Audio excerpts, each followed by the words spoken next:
కొడాలి నానికి ఏమైంది? మొదట్లో గ్యాస్ట్రిక్ ప్రాబ్లం అన్నారు. ఆ తర్వాత హార్ట్ ఇష్యూ అని చెప్పారు. గుండెలో 4 వాల్వులు ఉంటే అందులో 3 నాళాలు పూడుకుపోయాయని తెలిపారు. హైదరాబాద్ ఏఐజీ హాస్పిటల్లో కొన్ని రోజులుగా చికిత్స పొందుతున్నారు. కొడాలి ఇప్పుడెలా ఉన్నారు? ఆయనకు సీరియస్ ప్రాబ్లమా? టీడీపీ శ్రేణులు మాత్రం రెడ్ బుక్ భయంతో కొడాలి డ్రామాలాడుతున్నారని అంటున్నారు. స్వయంగా మంత్రి నారా లోకేష్ సైతం రెడ్ బుక్ గుర్తుకొచ్చి కొందరికి హార్టు ప్రాబ్లంలు వస్తున్నాయంటూ పబ్లిక్గానే సెటైర్లు వేశారు. ఇప్పటికే వల్లభనేని వంశీ, పోసాని కృష్ణమురళి, బోరుగడ్డ అనిల్ తదితరులను లోపలేశారు. గత ప్రభుత్వ హయాంలో ఓవరాక్షన్ చేసిన వైసీపీ నాయకులందరితో ఊచలు లెక్కబెట్టించటం ఖాయమని లోకేష్ కన్ఫామ్గా చెబుతున్నారు.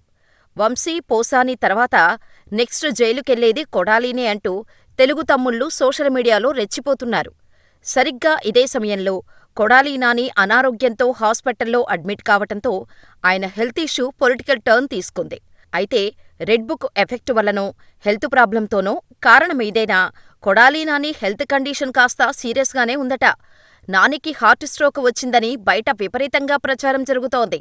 రెడ్ బుక్కే ఆయన గుండెపోటుకు కారణమని టీడీపీ అంటోంది.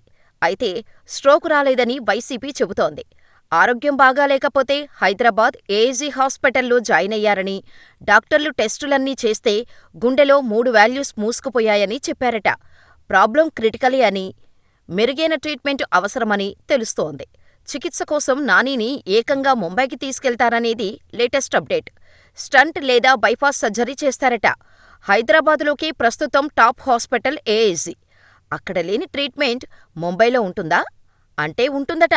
కొడాలి నానికి మెరుగైన చికిత్స కోసం ముంబైలోని ఏషియన్ హార్ట్ ఇన్స్టిట్యూట్కు తరలించే అవకాశం ఉన్నట్టు తెలుస్తోంది. అందుకోసం కుటుంబ సభ్యులు ప్రయత్నాలు చేస్తున్నారు.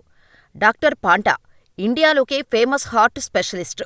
ఆయనే కొడాలి నానికి హార్ట్ సర్జరీ చేయబోతున్నారని తెలుస్తోంది. గతంలో మాజీ ప్రధాని మన్మోహన్ సింగ్, లాలూ ప్రసాద్ యాదవ్కి బైపాస్ సర్జరీ చేశారు ఆయన. రఘురామకృష్ణంరాజు, కొనకళ్ళ నారాయణకు బైపాస్ చేసింది కూడా డాక్టర్ పాండానే. అందుకే ఆ టాప్ డాక్టర్ దగ్గరే కొడాలి నాని సైతం సర్జరీ చేయించుకుంటారట. ఆయన కోసం కొడాలిని ముంబై షిఫ్ట్ చేస్తున్నట్టు తెలుస్తోంది. ఈ వారంలోనే నాని గుండెకు బైపాస్ సర్జరీ జరగనుందని చెబుతున్నారు. కొడాలి నాని త్వరగా కోలుకోవాలని వైసీపీతో పాటు టీడీపీ నేతలు కోరుకుంటున్నారు. తమ పార్టీ ఫైర్ బ్రాండ్ లీడర్ క్షేమంగా ఉండాలని వైసీపీ శ్రేణులు ప్రార్థనలు చేస్తున్నారు. సర్జరీ చేయించుకున్నంత మాత్రాన కొడాలిని వదిలిపెట్టేది లేదని, ఎంత త్వరగా తిరిగి వస్తే అంత తొందరగా నానిని అరెస్ట్ చేసి లోపలెయ్యాలని టీడీపీ వర్గాలు పంతంతో ఉన్నాయి. గతంలో అచ్చెన్నాయుడుకి సర్జరీ అయ్యాక కూడా జైల్లో పెట్టిన ఘటనను గుర్తుచేస్తున్నారు. కొడాలికి కూడా అదే గతి పడుతుందని పోల్చి చెబుతున్నారు.